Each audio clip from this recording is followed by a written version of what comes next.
Let me turn this TV down also. Well, this edition of James Gang Radio back on the scene after a brief stint off for a little bit. Today we do have a special guest with us from one of my favorite groups growing up, and a lot of others too. As I was just talking to this gentleman on the response from Facebook from the fans, the Dayton family, I have Bootleg, Mr. Dorsey. How you doing, sir? What's up? Hey, man, I'm great, man. How you doing? Oh, I'm hanging in there. I'm glad to have you on the show. I'm glad you're taking the time to do this and, talk to the, man, you don't hear a lot of Dayton family interviews out there. No, not really, man. I mean, usually when we do them, man, we on the road somewhere or something like that, man, but we really don't do too many. Okay. Well, I'll get it started. All good stories start at the beginning. How'd you link up with Shoestring and Mr. Hinkle? Well, that story stars my baby brother Ghetto E and Shoestring's younger brother Tyrese were best friends, and they used to always argue back and forth about who was the best rapper between their brothers. And so one day they just agreed to put us together and let us battle each other. So me and Stream met up in front of my house, and we battled for like 8 hours, man. We went back and forth all day under the street lights, man, like old school, and had the whole neighborhood over there. And at the end of the shit, people was like, y'all should just do a group, man. Why don't y'all go to the studio and make a record together? And at that time, Shoestring was already in the studio. I had never been to the studio before. So it was like a fight for him to get me in there. I was dodging him, and I was in the streets heavy. I was gang banging and selling drugs, and I wasn't really, filling no studio. I was making raps just for my neighborhood at that time. Right. And he convinced me finally to go, and after I heard my voice on the song, that was all it took for me. I heard the first song we ever did was Dope Day Now. And once we did that one song, it was on and popping. And me being the guy I was, I knew that we was going to need money to get it out there. And so I was cool with Matt Hinkle. Me and Matt went to junior high school together, and I knew Matt had long money. So I took the music to him, and the rest is history. He jumped on board, gave us the money we needed. And he was Backstabber, Shoestring, and I was Bootleg. Right. All right. Your first album, I think that's What's on My mind. I can see the cover. I got the cover right here, with y'all. Yeah, we did an EP of it first. We did a local EP. Right. And then What's on My mind was the first national album we did. Right. And then, I remember the video of Going Through a Thing. Yeah. Man, really touched on some issues that a lot of people really weren't touching on. It was a good song. Good album. Yeah.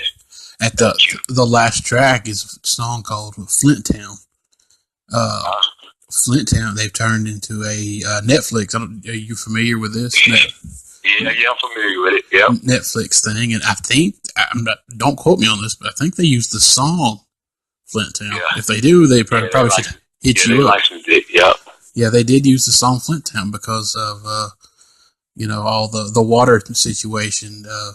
Flint, Michigan, for my people out there around the world who listen to this show, what I know of Flint, there's stuff in the water, literally in the water there, where it's not very good.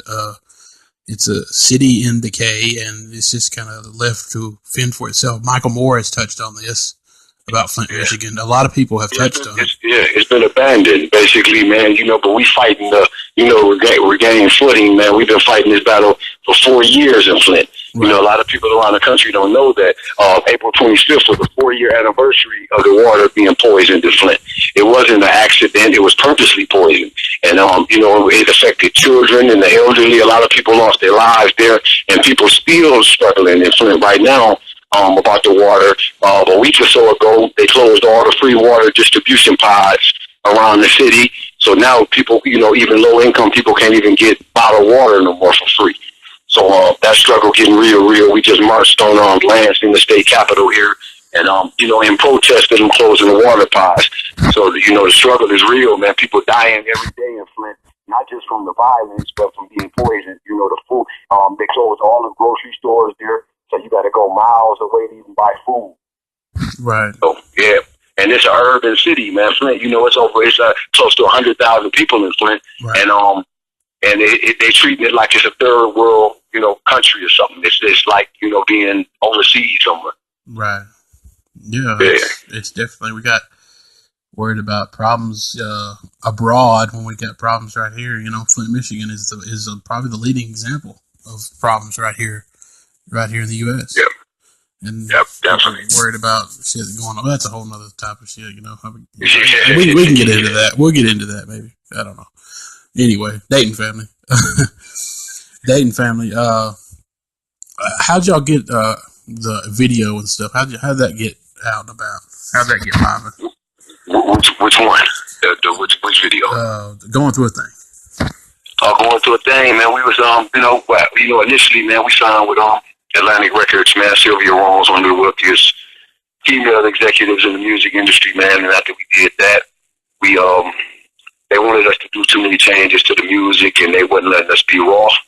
So we got away from that situation and went over to Relativity, and that's where we spent most of our career. I mean, at the time, it was Relativity, Sony Relativity, and we wasn't knowing about no videos and shit like that, man. So they brought all that shit. Alan Grumblatt and Cliff Cotrell brought all that marketing and all that shit to the table.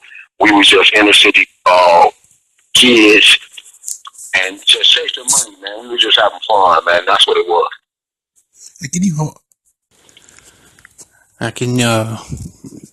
You said y'all signed with Relativity, and that's where you spent a lot of your time with Relativity Records. Yep. After your first album, you released a second album called it's FBI, Fuck Being Indicted. This album is, you guys are walking out like you've been in the penitentiary. Dark colored jumpsuits on. Like you've been in the federal penitentiary. I mean, you had it right. You had it nailed. And it's like a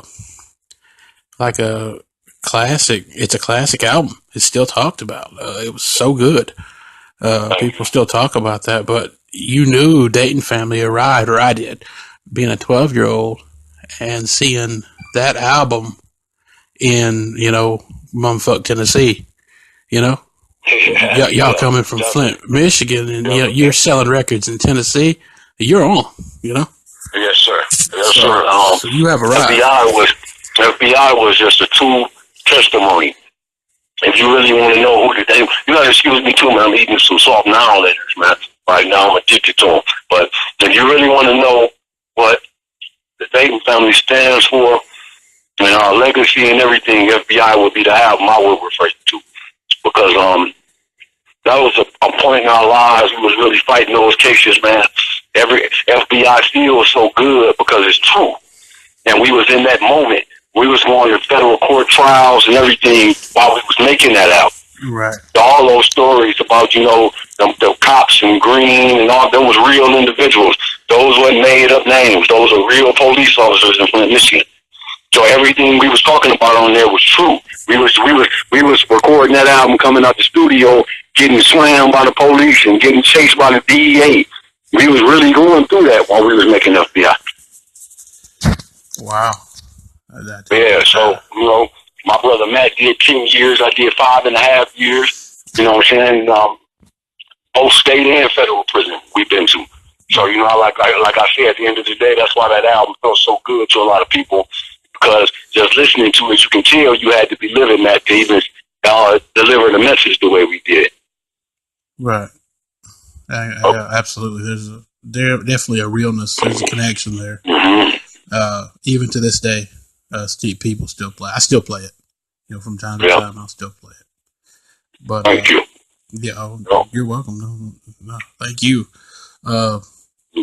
Shoestring. I'm having an opportunity to catch up with you, and I like that. What's Shoestring up to these days? If you can. She's still busy, man. Like I say, with age comes wisdom. So that guy's trying to keep your nose clean, man, and stay focused. He's still doing the music, man. He'll still fuck around, man. We just, with the Dayton family, when we come together, man, it got to be a real situation on the floor. You know what I'm saying? If we can't do, it'll be an insult to the legacy we got to come and do a local Dayton family album. So really, we just been sitting back waiting on the right opportunity, right. And that's really the only thing. Everybody in good health, everybody, musically still tight, solid.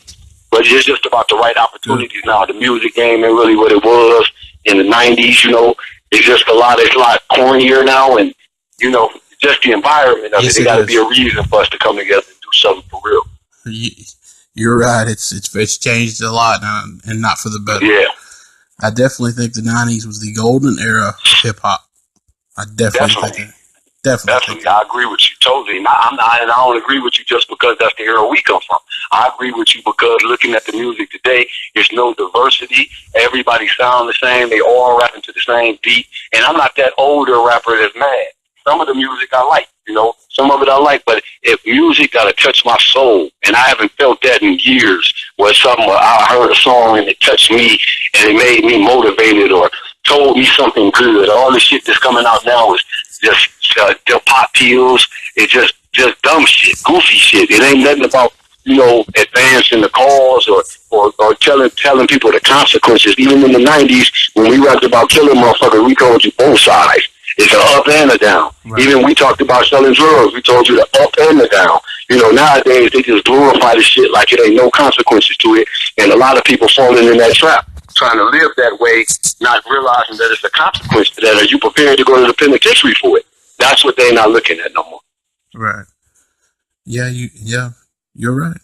You're 100% right.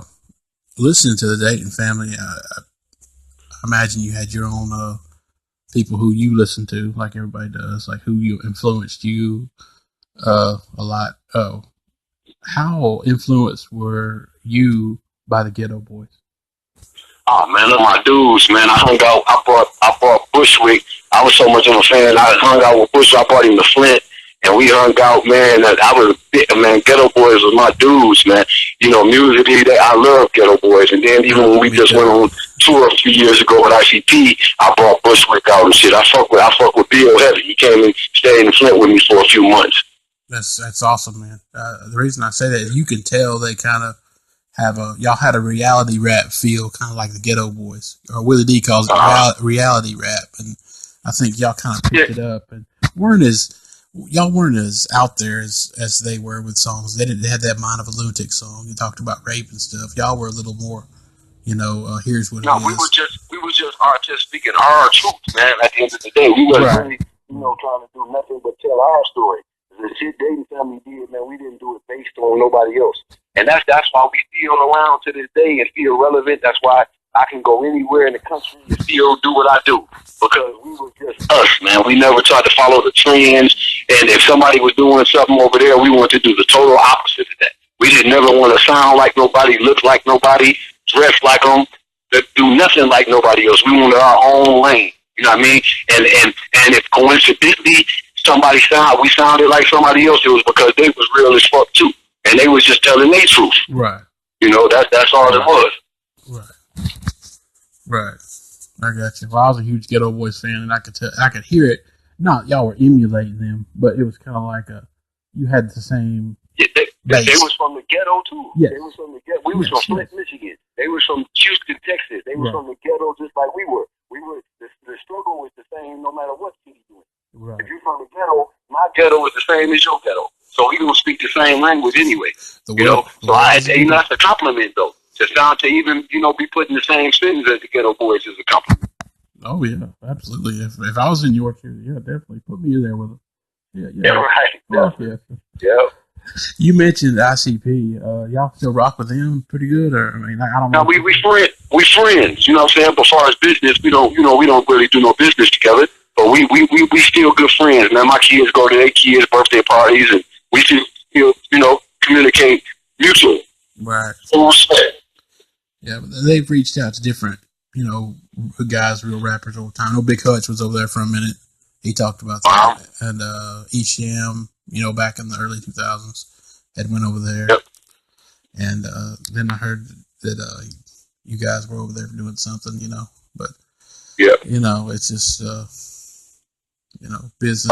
Like I say, man, with this climate of music, man, you want to try to get involved with some guys that had some experience. So that was our mission over there, and then, get on tour and get on the road. They got that game on lock, that touring and marketing and, yes, and merchandising and that type of thing. So that we was over there really to acquire some of that knowledge and wisdom that them guys got.